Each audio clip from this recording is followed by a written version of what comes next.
What's up guys, Coach Ross here, over here at Prsvr Gym.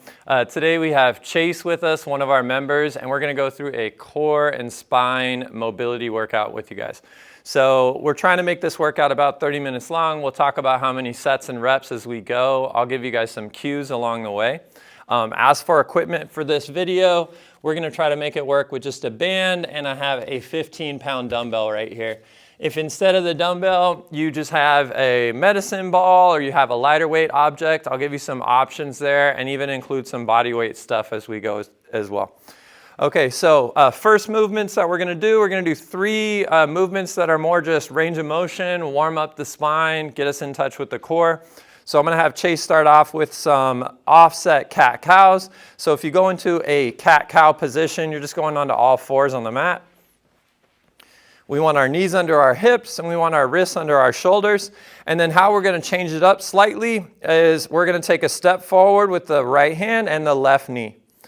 Okay, so now what you see is left side is closer together, right side is further apart. And then we're going to have Chase go into those cat-cows. So first position, you're going to raise the spine up, tuck the chin, and then try to tuck that pelvis as well. You're going to really feel it right here if you tuck that pelvis. And then he's going to go into the opposite position. So now he's going to arch, he's going to look up, and he's just trying to sink that spine in between.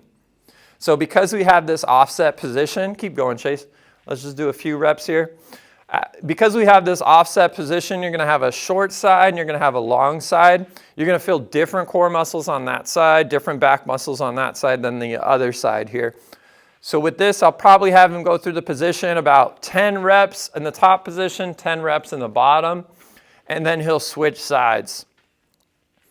When he's doing these, I like to inhale when he's going into that rounded position and then exhale as he goes into that extended position there. You can always make the steps a little bit longer or shorter depending on where you want to feel it and what you need. But this really gets you in touch with, do you have differences on one side compared to the other? You can change the breathing pattern. You can do an exhale right there where he breathes out, and then he can try to inhale when he looks up.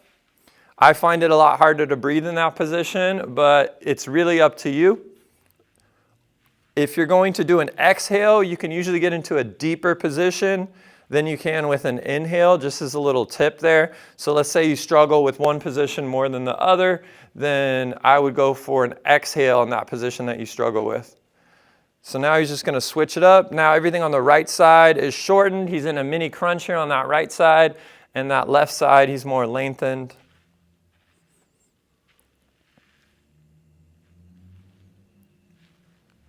Awesome. Good.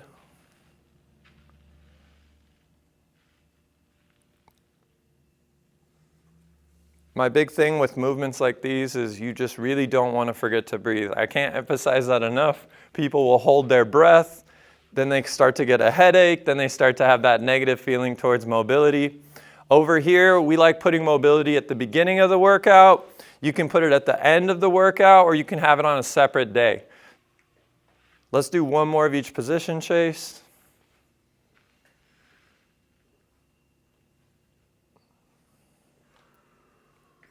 Perfect. Okay, now we'll reset to that middle position. And then this first movement was kind of exploring where we feel movement in our spine. So now what I'm gonna have him do is take this band, you're gonna put it through your thumbs here, and then you're just gonna flip it over onto your back. And I want you to put it on a section of your back where you'd really like to get more range of motion. And then we'll go back into that middle position.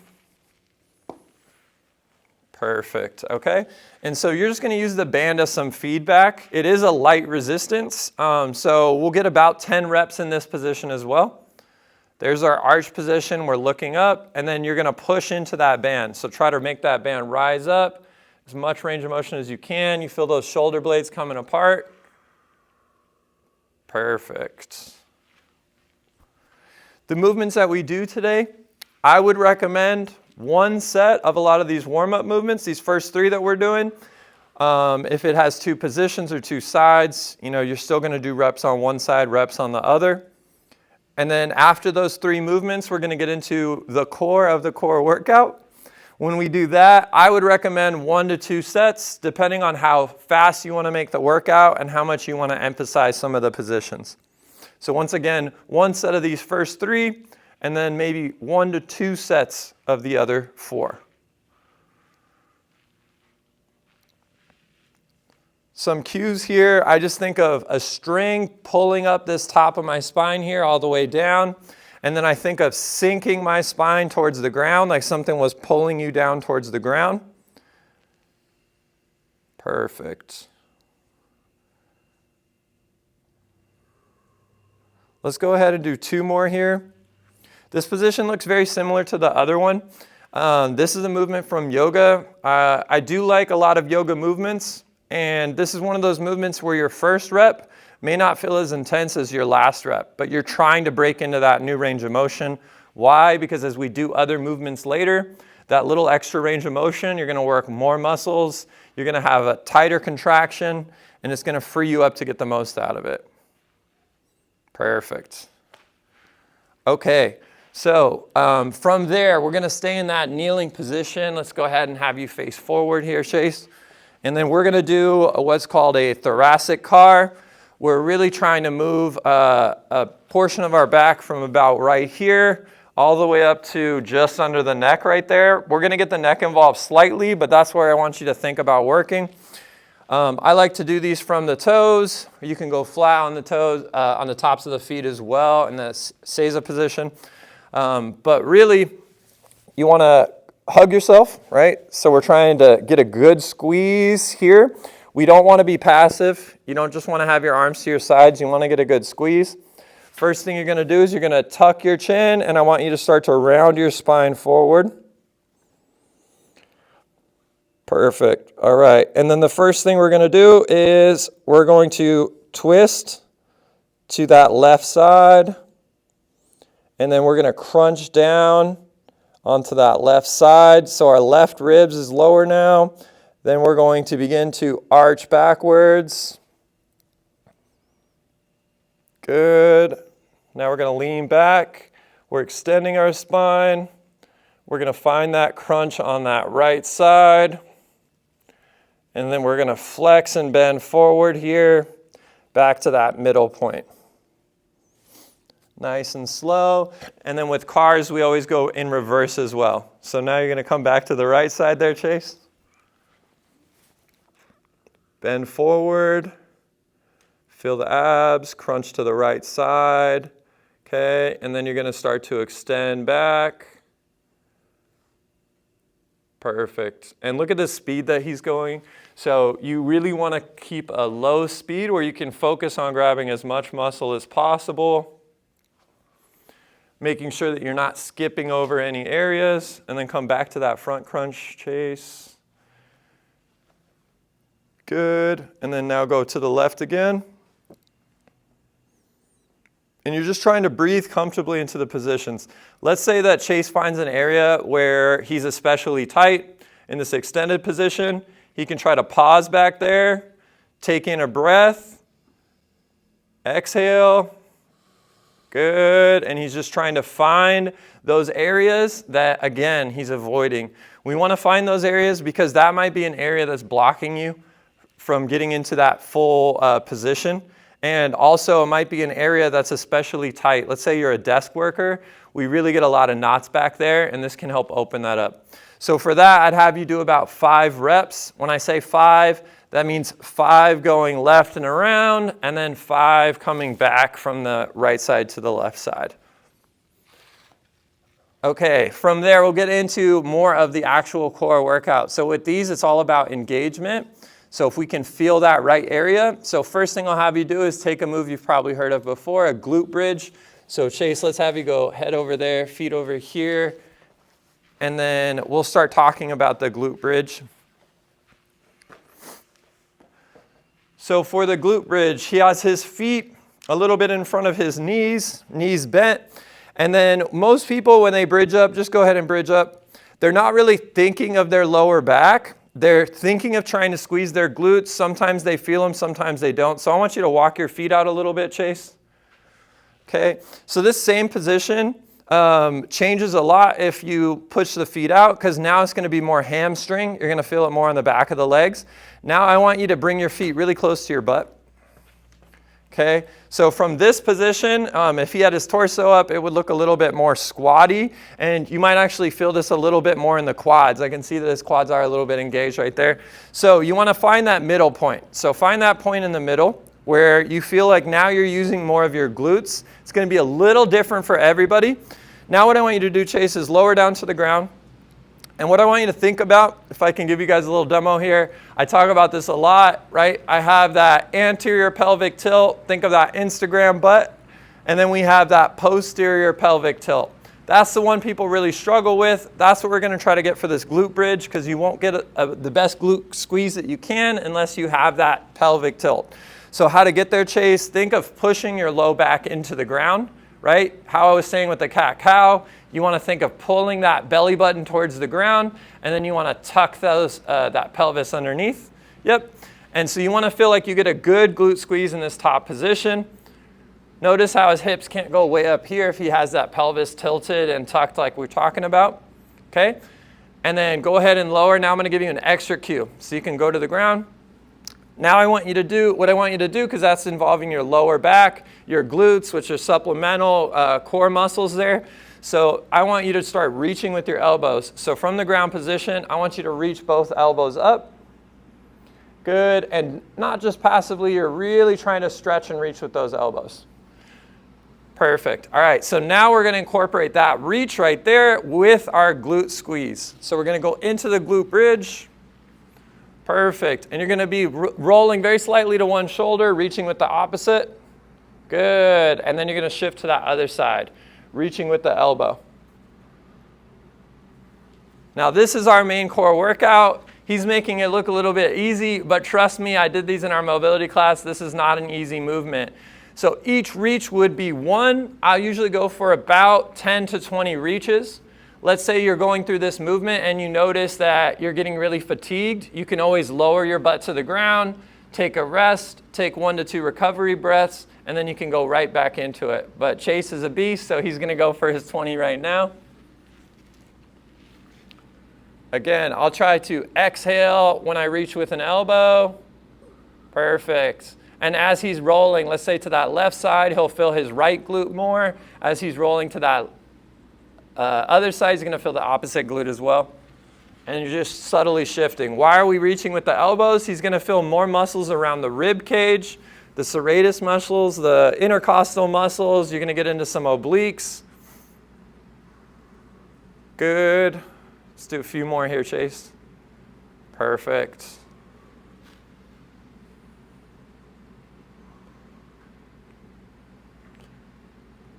So with this movement, I would go for those 10 to 20 reaches, and we're going to do 1 to 2 sets. For rest time, I'd recommend keeping it short. We're not using a lot of weight here. It's a lot more body weight, and most people, when they do core work, they want more of a circuit style, more higher intensity. So I would keep the rest to about 30 seconds. Unless you really need it, you can take a longer time to recover, and then go ahead and lower. So some of those reps, I noticed he was more on his heels. A lot of people, when they do glute bridges, they're going to feel the bridges more in their glutes if they go push through the heels rather than that full foot. Either option is okay. Can you just show us a glute bridge on the heels versus the feet? So that's what I'm talking about. When you're in this position, this might be a little less stable versus go flat-footed. That's going to give you a little bit more stability.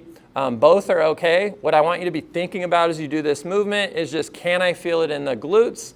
Can I feel it in the lower back? So if you're getting mostly hamstring, think about that foot position, heels being closer, heels being farther. Think about lifting the toes, whatever's going to make you feel the glutes.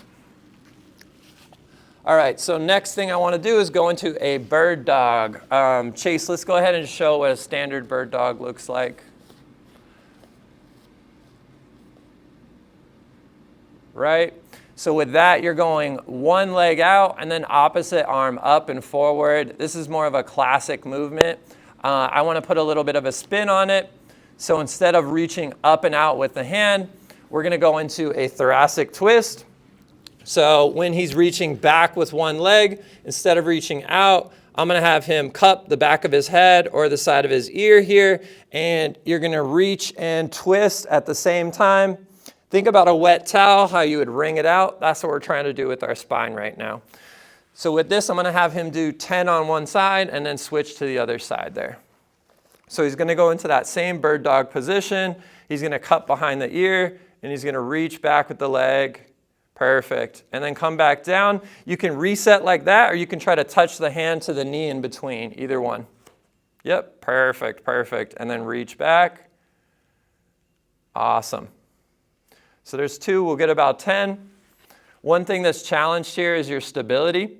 So I'll have him go through this version, and then I'll show you how I would make this movement a little more accessible if this is tough.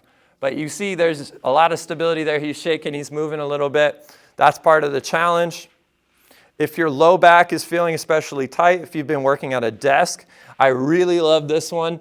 Most people, when they work their back, they just think of bending forward and extending back. We're doing that most of the day. But what you really want to do is get into those twisting muscles. There we go. Yep. Good. And then come back.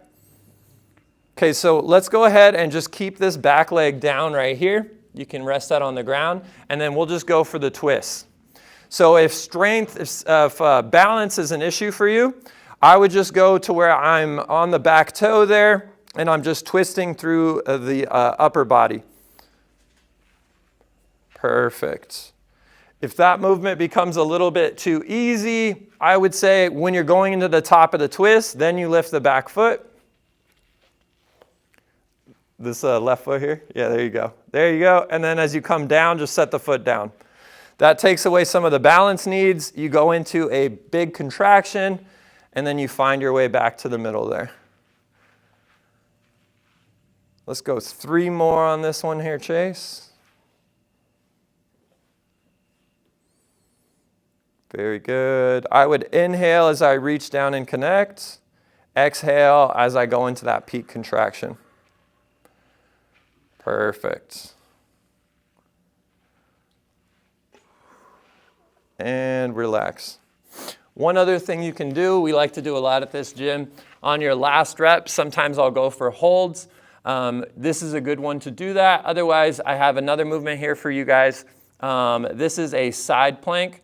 Side planks are one of the weakest movements for people new to core work. It's also a very valuable movement. So I talked a lot about the rib cage, and we did a little bit of work with the glutes. So you have your side glutes, your glute medius, your glute minimus, and think about getting up out of bed, getting up off the ground. So we're lying on our side here. What does everyone do? We put our elbow onto the ground, and then you're gonna push yourself up, go to your knee here. We're gonna try to break that movement down and go into a nice stretch where we're gonna get a little bit more out of it. So let's go to the side plank position. Perfect. So I want you to have your knees bent. So knee is going to feel like it's in alignment with the wrist. Hips are going to feel in alignment with the heel and the elbow right there. And let's go for a little bit more bend. Perfect. Okay. So first we'll just go up into a side plank position. So that's a long side plank. Let's go back down, Chase. I want you to do it just from the knee. So you're going to push out through this knee, keep this whole bottom leg flat. Perfect. This is accessible to most people. If as we do the movement today, you find that it's a little bit above your difficulty level, start here, always regress to this, and then add an extra component if we can. So from that position, when you come up next, I want you to reach this leg up. Perfect. Now we went to a side star plank. This star plank, you're going to challenge this upper glute as well, and you're going to find that these muscles have a longer time doing the hold when you elevate that leg. So you can come back down and then open back up again where we hold that star plank. Perfect. So as I count out reps today, if this is your skill level, go to this level as well. This is going to challenge some core muscles around the ribs on his right side because he has to push through that elbow. And you're going to challenge some muscles on the left side just in a different way. Okay, so let's go ahead and fully reset. So how are we going to make this a little bit more advanced? How are we going to get the spine more involved? We're going to go for a reach. All right, Chase, so next time you go for a rep, when you lift up, I want you to hold that star plank position we just had, But then as you come down, I want you to reach the top leg and top arm in opposite positions. So if we're on our side here and we're at that top position, I want you to reach forward with the hand and behind with the foot. Perfect. And maybe we touch down. Yep. And then we come back and we find that side plank position. Good. And then we'll reset. Every time we go to the bottom, we do a reach. Yep. Breathe in on the reach. And then breathe out when we come up into that side plank. Perfect, perfect, perfect. Let's go ahead and go for 5 to 10 each side. So let's get 5 good ones here. Breathing in. Breathing out. Perfect, perfect.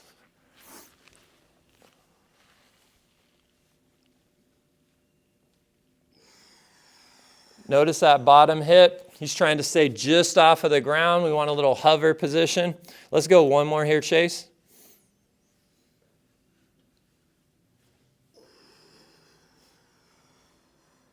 Beautiful. Okay, so just for sake of demonstration, I'm going to have you face this way, Chase, to do the other side for a few reps so people can see that hip actually floating off the ground there. So let's bend the knees just slightly more. There we go. Okay. Push down through the fist as well. That's going to keep your balance. So breathe in right there, and then breathe out as you go into that top position. Perfect. Go back into that reach. So you can see he's trying to hover that left glute, that left hip just off of the ground. You're going to notice a lot of shaking in that position. That's normal. You're trying to stabilize in that position. You can almost think of running as he's going into that reach. Good. Let's go one more here, Chase.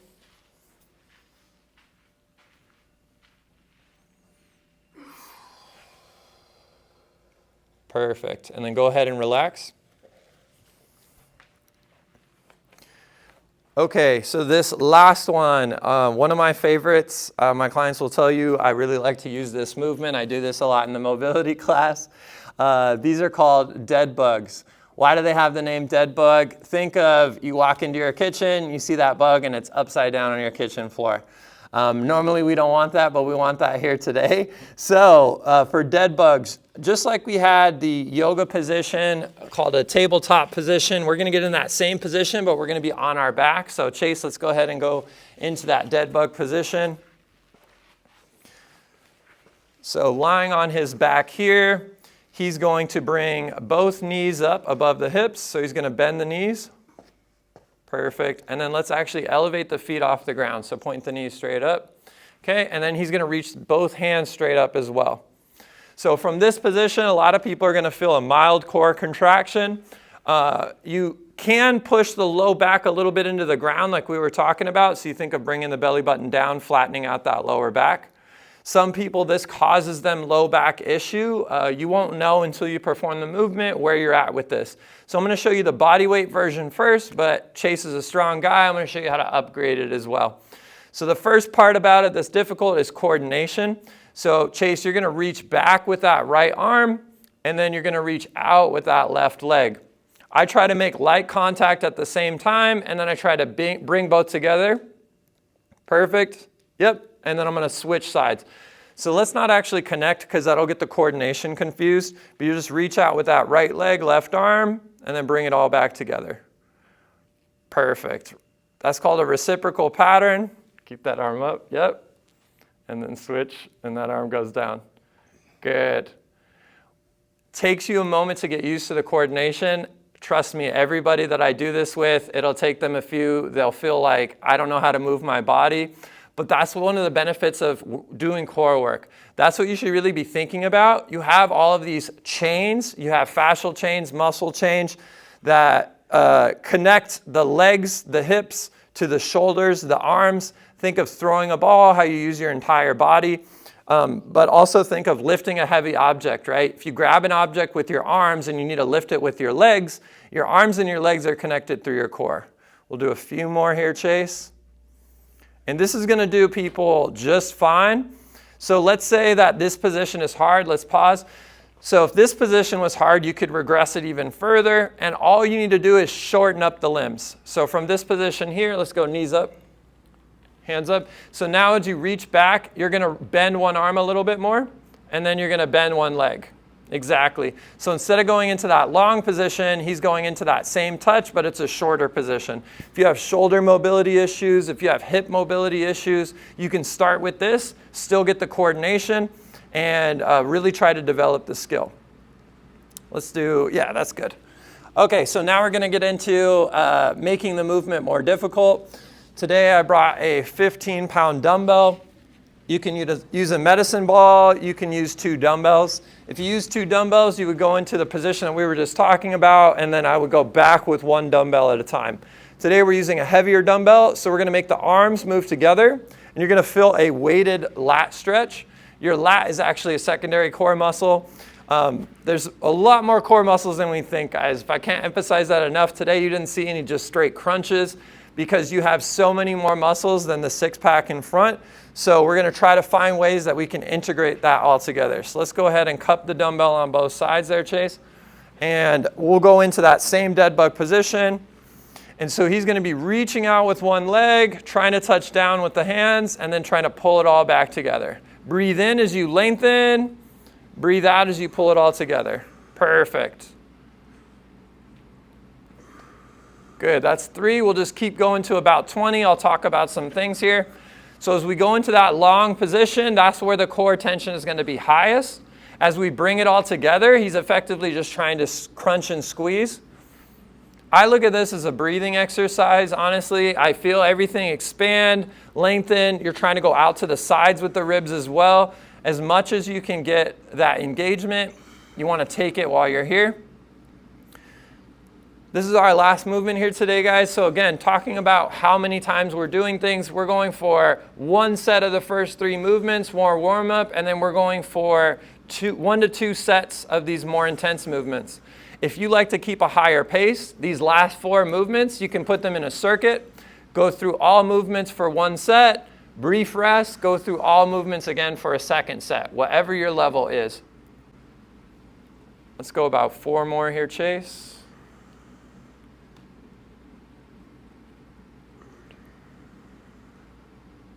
So each rep is when he reaches the leg out. He's alternating legs each time, so it's about 10 reps each side that he's getting. Perfect. And let's take a break. All right. Okay, guys, so that is our video for today. We have a hip mobility video that we did a little while back. Now we have a core and spine mobility and engagement video. We're going to have more joint videos coming for you soon. If you enjoyed this video and you'd like to see more, please leave a comment down below, subscribe. If you have any questions, let us know in the comment section or send us a direct message. We really appreciate your views, and thank you for stopping by.